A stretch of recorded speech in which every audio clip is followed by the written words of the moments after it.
कुछ हाइट हो गई, कुछ चौड़ाई हो गई और कुछ मोटाई आपकी थी। यहाँ पर आपने इसे देखा था ना, यहाँ पर देखिएगा, ये इसकी ऊंचाई हो गई, ये इसकी चौड़ाई हो गई, ये इसकी मोटाई हो गई।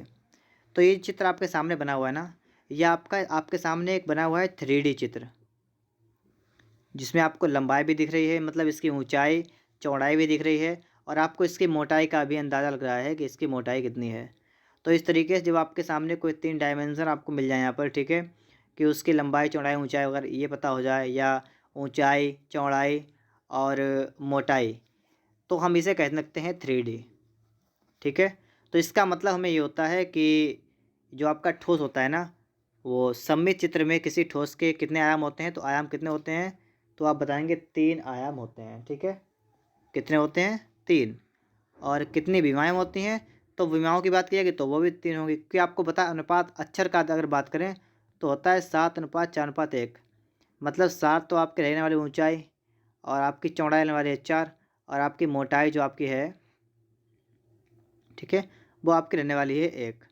तो इस तरीके से आपकी हाइट 7 और ये 4, ठीक है, ये 1, तो इसका मतलब आपको 3 चीज़ें रखी हैं। ठीक है, तो चित्र आपका जो सममित होता है वो आपका 3D होता है। तो इसमें डायमेंशन मतलब आपकी चाहे दिशाएं पूछा है, चाहे विमाएँ कहा जाए, चाहे आयाम कहा जाए, तो आप बता देंगे 3 होते हैं।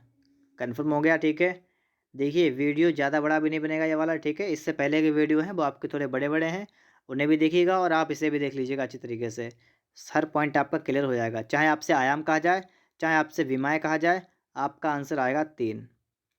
अगला पॉइंट क्या है, सममित चित्र बनाने से पहले कौन सी रेखा सबसे पहले खींचते हैं। मैंने आपको बताया था सबसे पहले चित्र खींचते हैं मतलब लाइन इस तरीके से करते हैं। ये आपकी होती है आधार रेखा या क्षैतिज रेखा। मैंने आपको ये सिखाया पहले। सबसे पहले कौन सी रेखा खींचते हैं, आधार या क्षैतिज रेखा। आइए दिखाते हैं आपको हम लोग। देखिएगा, ये देखिएगा, मैंने आपसे कहा सबसे पहले लाइन करते हैं और इसी लाइन को कहते हैं आधार रेखा या क्षैतिज रेखा। तो आप लोग यहाँ पर बात को समझ गए। आधार रेखा या क्षैतिज रेखा जो होती है सबसे पहले खींचते हैं। यहाँ पर है कि सममित चित्र में एक ठोस में कोण बनाने वाले तीनों किनारों को क्या कहते हैं। मतलब जो कोण बनाने वाले तीनों किनारे होते हैं उन्हें हम लोग क्या कहते हैं, मतलब वही आपका हाइट वाला, मतलब ऊंचाई चौड़ाई और मोटाई, इन सब के बारे में अगर आपसे कहा जाए कि जो तीनों किनारे होते हैं उनको क्या कहते हैं, तो वो आपके किनारे मिलते हैं एक अक्ष से, जिसे हम लोग कहते हैं सममित अक्ष। क्योंकि आप लोग सममित चित्र बनाते हैं तो उसका जो अक्ष बनेगा आपका वो आएगा आपका सममित अक्ष। ठीक है, तो इस तरीके से आपका यहाँ भी ये हो जाएगा। यहाँ पर आप देखिएगा, लिखा है कि सममित चित्र में छिपे हुए पार्श्व को कौन सी रेखा द्वारा दिखाना चाहिए। तो इसे दिखाना चाहिए गहरी बिंदुदार रेखा द्वारा। ठीक है, ये इसका करेक्ट आंसर होगा। इसे आप लोग याद कर लीजिएगा कि सममित चित्र में छिपे हुए पार्श्व को कौन सी रेखा द्वारा दिखाना चाहिए, गहरी बिंदुदार रेखा द्वारा दिखाना चाहिए। आगे आपसे कहा गया है कि सममित चित्र में कौन से पार्ट्स दिखाई देते हैं।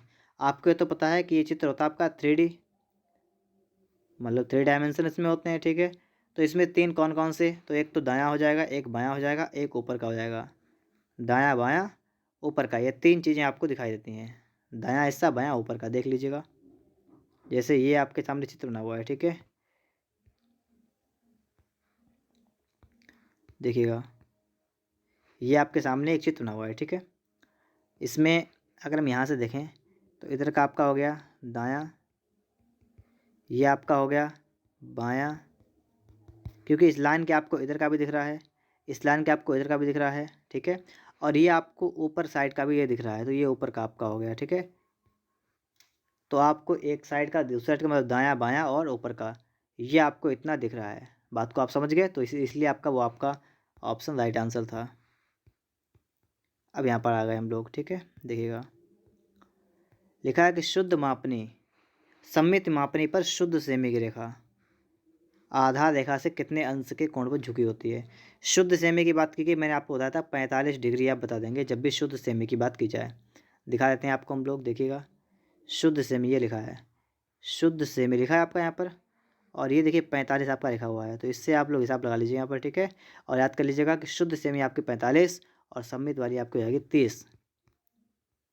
ठीक है, तो यहाँ पर क्या कहा गया था आपसे, शुद्ध सेमी, तो शुद्ध बताएंगे कितनी, 45 डिग्री। अच्छा, यहाँ पर आप लोग देखेंगे सममित विक्षेप चित्रण में किस कोण का प्रयोग करते हैं। तो सममित विक्षेप या चित्रण में हम लोग 30 डिग्री का प्रयोग करते हैं। क्योंकि आपको पता है सममित कोण जो होता है आपका 30 डिग्री का होता है। अगर आपसे कहा जाए कि शुद्ध सेमी की बात की जाएगी तो आप कहेंगे 45 डिग्री। यहाँ पर कहा गया सममित चित्र में एक ठोस में कोण बनाने वाले तीनों किनारे क्षैतिज समतल पर कितने अंश पर झुके होते हैं, तो ये भी जो होते हैं वो 30 अंश पर झुके होते हैं। सिर्फ शुद्ध सेमी की बात की जाएगी तो आप 45 लगाएंगे, अन्यथा की स्थिति में आप लोग 30 डिग्री का इस्तेमाल करेंगे। सममिति सेमी जो होती है वो शुद्ध सेमी से होता है। देखिए सममित सेमी 45 डिग्री और मतलब शुद्ध सेमी, ठीक है, सममित 30 डिग्री। तो सममित सेमी जो है वो शुद्ध सेमी से कैसा होता है, छोटा होता है, बता देंगे, ठीक है, छोटा। अब ये प्रश्न आपके सामने आ गया, यदि लकड़ी के बड़े छापे का अक्षर एल आपको बनाना है, एल, तो इसकी ऊंचाई 7 सेंटीमीटर, चौड़ाई 4 सेंटीमीटर है, तो डंडों की काट क्या है, काट का मतलब वही आपसे कहा गया मोटाई कितनी हो जाएगी। तो कहने का मतलब यहाँ पर आप बता सकते हैं 1 सेंटीमीटर। क्यों? क्योंकि आपने पढ़ रखा है 7:4:1 इसका अनुपात होता है। चाहे आपको अक्षर ए बनाना हो, चाहे आपको एल बनाना हो, बनाना कोई सा भी हो। तो 700 आपकी ऊंचाई हो गई, 4 आपकी चौड़ाई हो गई, ठीक है। तो एक आपकी क्या हो जाएगी, इसकी मोटाई या डंडे की काट हो जाएगी, ठीक है, 1 वर्ग सेमी, ठीक है, याद रखेंगे आप लोग यहाँ पर। और आगे आपसे कहा गया है कि मकान बनवाने में प्रयुक्त एक साधारण ईंट। देखिए ये प्रश्न आपका 2023 के एग्ज़ाम में आया था, ठीक है। उसमें ये बात आपकी नहीं लिखी थी, स्टार्टिंग वाली ये बात आपकी नहीं थी। बाकी आपका ये था कि एक साधारण ईंट का सम्मुख दृश्य क्या होता है। देखिए आपने ईंट देखी है, ईंट को सामने से आप देखते हैं तो आपको आयत नज़र आता है, तो आपका आयत बन जाएगा यहाँ पर, ठीक है।